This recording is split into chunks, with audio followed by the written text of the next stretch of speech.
All right, y'all, the conclusion of the whole jail matter, part 3. So, if you haven't seen the first two, honey, go back and watch them. This woman asked me for my bologna sandwich. She wanted my bologna and my cookies. I wasn't going to eat this jail food, but I literally did not know what to do at this moment. Because is this a moment where, you're trying to turn me into, your is this gonna be like ongoing? Are you gonna beat me up and take things? I'm so green. I still am. I want to stay green to the ways of jail. Okay, I don't want to know what I'm supposed to do. So I'm sitting here having a conversation with at first I was trying to ignore her, y'all. I was just looking straight like she was over to the side. And she had sent a message through several people. Touch her, because I was the only one still holding this stupid bologna. And I'm kicking myself in that moment like, BJ, why you just didn't throw this away? You knew you wasn't going to eat it. I think I was just so nervous. I was just clutching it. I took it with me. I didn't want this doggone bologna and these little raggedy jail cookies. I didn't want nothing but to go home. So I'm sitting here with this jail bologna sandwich and these jail cookies. And I'm seeing this lady. I'm out of my peripheral vision, trying to get my sandwich. And I didn't know if the woman was really just hungry or if this was a test and she was going to beat me up. So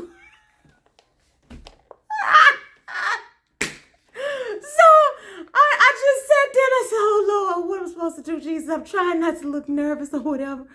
And finally, God said, just look at her. It's okay. It's just calm down and just turn and look at her. I turned to look, and the lady was obviously older. She had been through some things, and y'all, so then I passed the bologna down, and I saw some other people doing it too, so that made me feel a little better. And when she started eating, and we were able to kind of chit chat amongst ourselves, y'all, that woman said to me, I was just so ready to go home, and baby, that woman said, I'm just glad to be off the street. Oh my God, so many lessons in this, y'all. She literally was glad. It was January. It was the end of January, very cold. She literally was glad to have a warm place to sleep for the night. I think she had gotten picked up for loitering, and she was saying she hoped that they keep her because that was like she had been there multiple times. She was literally hoping because she had nowhere else to go and it was that cold. And she literally just wanted the same bologna that I was calling jail bologna. Y'all, and I didn't mean no harm. I wasn't trying to be bougie. I was just scared, honey, and I didn't want to have to go no bathroom in no jail. But even in that, I just learned a lesson. You understand what I'm saying? Like, the same thing that I'm sitting up here like, Lord, get me out, get me out, get me out. This woman was saying, thank you, God, for a warm place to stay. Baby, that's a whole word right there. Two people from two totally separate worlds. You understand what I'm saying? This woman is glad she got picked up so she could spend the night in jail. And I'm sitting up here like, Lord, this is the worst thing that could ever happen to me. God's like, no, baby, it's not. It's not the worst thing. I'm with you. It's not the worst thing in the world that could ever happen because you could be in a position where you just glad to get arrested just so you have a place to sleep. Y'all, whew. So I learned a new level of gratefulness, not grateful to be arrested. I ain't gonna never be grateful for that. I don't think so. But just another level of just thanking God for what I did have. You understand? Thanking God that I had a family, that I had never experienced street homelessness before, or any kind of homelessness, Even now, if anything happens to me, I got family that I can go to that will gladly open up their doors to me. So I wasn't in a position where I had to be grateful for getting a night in jail just to be off the street. Y'all let that marinate. It was quite an experience. So anyway, honey, I go before the judge. I tell him the experience, and he's like, well, this charge right here with this officer that tells you and picks you up, we're just going to go ahead and drop that. Then he says, but the original failure to appear in court, that's from Douglas County. You in downtown Atlanta, so you got to go to Douglas County because only they can release you. Oh, God. The saga continues. seconds at this point. Am I ever going to get back home, Lord? Whew! So by now it's Monday evening, and I actually was able to send word because my little brother was still sitting out there. I was able to send word to my little brother. I said, you might as well go on home, man. I don't know when this is going to happen.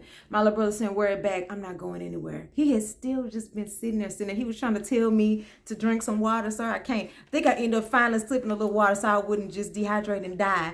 But I still didn't eat nothing. And so, child,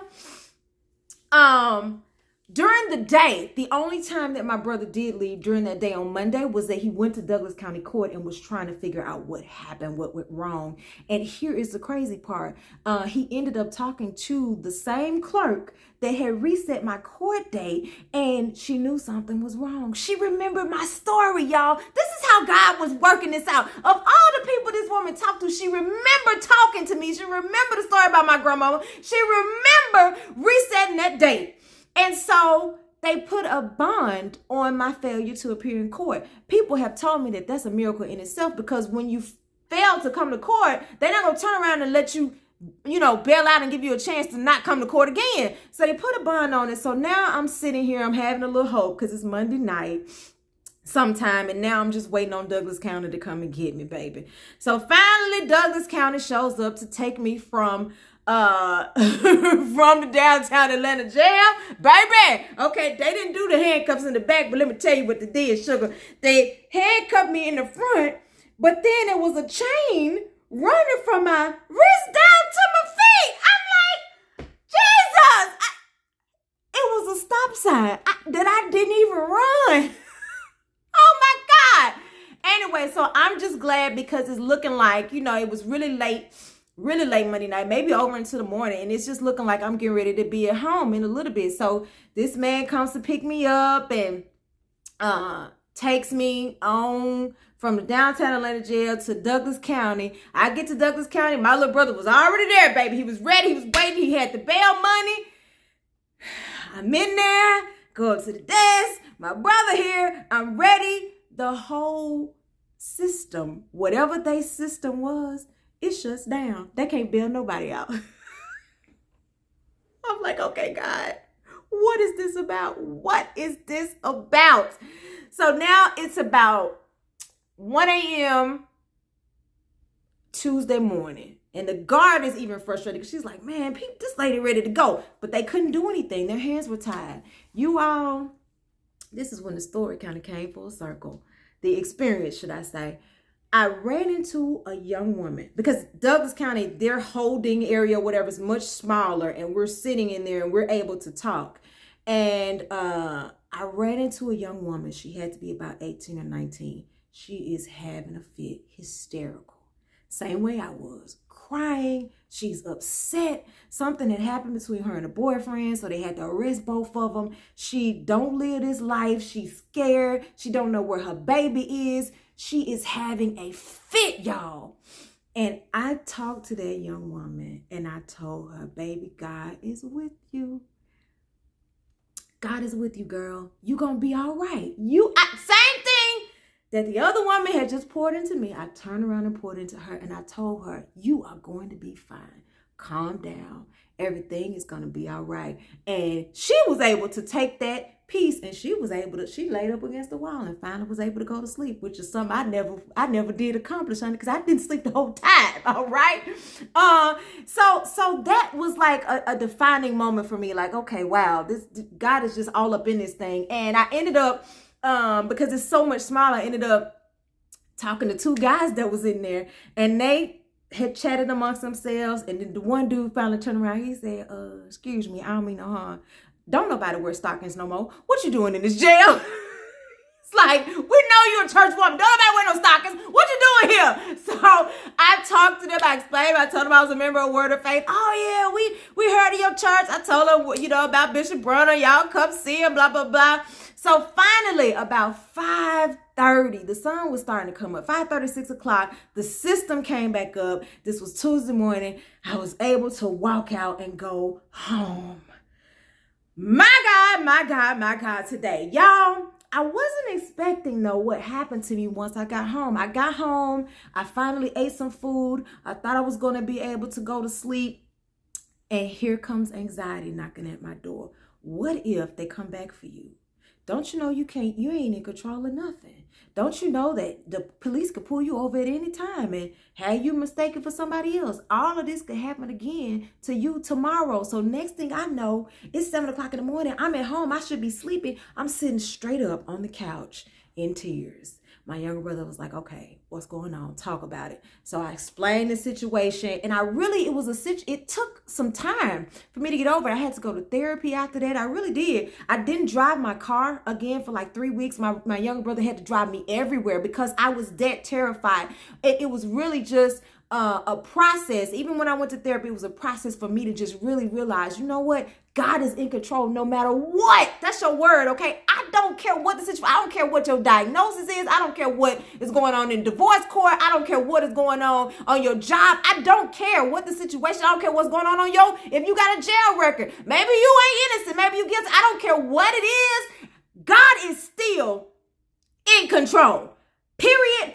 Point blank. What you got to do is know him. That's it. You ain't got to know everything else. You just need to know the one that know everything. You understand? You got to know the one that's controlling it all, baby. Because at the end of the day, the police are not the ones that are in control, okay? God is still in control. And that's what I saw through that, y'all. But I still went to therapy. It still took me some time, to just get to a place where I was not so traumatized over what happened. After that, for a little while, whenever I saw a cop, I would just freeze. I really would. I would just go into some type of shock. It was crazy.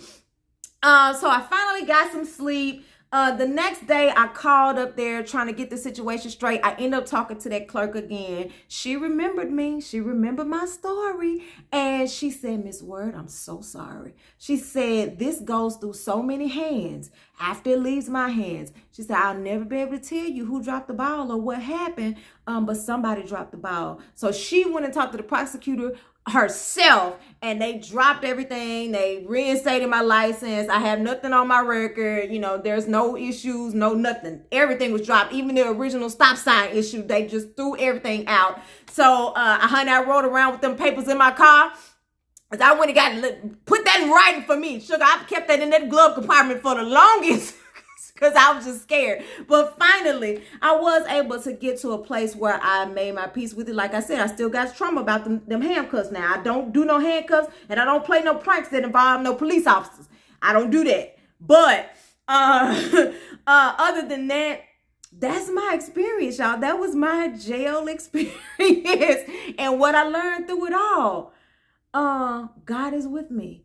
And that's why, even to now, I am not the most confident person in the world. I am not at all cocky or arrogant, but baby, one thing I know is whose child I am. I know that for a fact. You cannot tell me that God ain't real and that he ain't with me. You believe what you believe, sugar. I know, okay, who holds me. I know who got me. I know who is on the inside of me. And I know that no matter where I go, people can pick that up. All right. And I know that no matter what happens to me, God is with me and he's got it all in control. And that's a whole word right there. All right. I hope y'all enjoyed this little 3-part series. I will be back. We got some more to tell. Sugar, I could write a book. People ask me a lot of times, different folks that I have told this story to, why you didn't sue them, child. I just was glad for it to be over. It was just too much trauma. I didn't even feel like, because the lady admitted that it was a mistake.